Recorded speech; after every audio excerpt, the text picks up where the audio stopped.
வறுக்கக்கூடாது. முந்திரியை வறுத்துட்டோம்.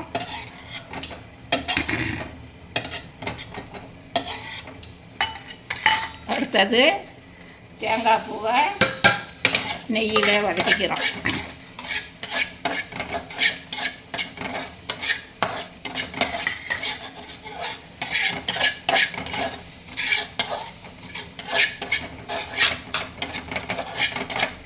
நல்லா வதக்கிட்டப்பா தேங்காயை எடுத்து வச்சுக்கிறோம். அடுத்தது தண்ணி ஊற்ற போகிறோம். கொதிக்கிற தண்ணி தான் ஊற்றுறோம். இதால் 1.5 கிண்ணம் தண்ணி ஊற்றுறோம். ஏன்னா 1 கிண்ணம் மாவு வந்து நல்லா வறுத்துட்டு அரைச்சி வச்சுருக்கோம். கொதிக்கட்டும். கொஞ்சோண்டு உப்பு போட்டுடணும்ப்பா. 1 கல் உப்பு போட்டுடணும். நல்லா கொதிக்குதுப்பா தண்ணி. இப்போ இதால் 1 கிண்ணம் வெல்லம் அளந்து வச்சிடணும். இது நல்லா வெல்லம் கரையட்டும். இது நல்லா கரையட்டும் வெல்லம். இப்போ மாவு போடுறோம்ப்பா. இதில் ஏலக்காயெலாம் போட்டு பாதாம் பருப்பு போட்டு நுணுக்கி வச்சுருக்குறோம் வறுத்துட்டு அரிசியோடைய.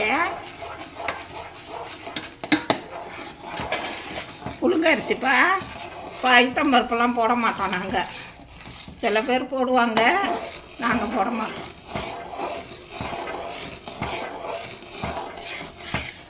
கட்டியாக ஆகிடுச்சு பார்த்திங்களாப்பா. தண்ணியாக இருந்தது, இப்போ கட்டியாக ஆகிடுச்சு. இருக்க இன்னும் கட்டியாகும். இப்போ 2 ஸ்பூனு நெய், 2 ஸ்பூன் நெய் போட்டு நல்லா கலக்கி விட்டு இப்படி தான்ப்பா களி கிண்டணும். இது மாதிரி தான் நாங்கள்லாம் செய்வோம். எங்கள் ஊர் பக்கமெல்லாம் இப்படி தான் செய்வாங்க. நல்லா அருமையாக இருக்கும். இப்போ முந்திரி பருப்பும் தேங்காயும் வதக்கி வச்சோம் நெய்யில். அதை வந்து தூவி விடுறோம்.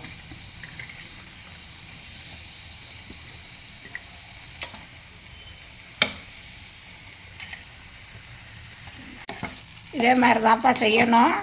நல்லா நெய் வாசனை அருமையாக இருக்கும். தேங்காய் பூவெல்லாம் போட்டிருக்கோம். நல்லா அருமையாக இருக்கும்ப்பா. நல்லா கிண்டிட்டு தட்டில் எடுத்து வச்சு சாப்பிட்டிங்கன்னா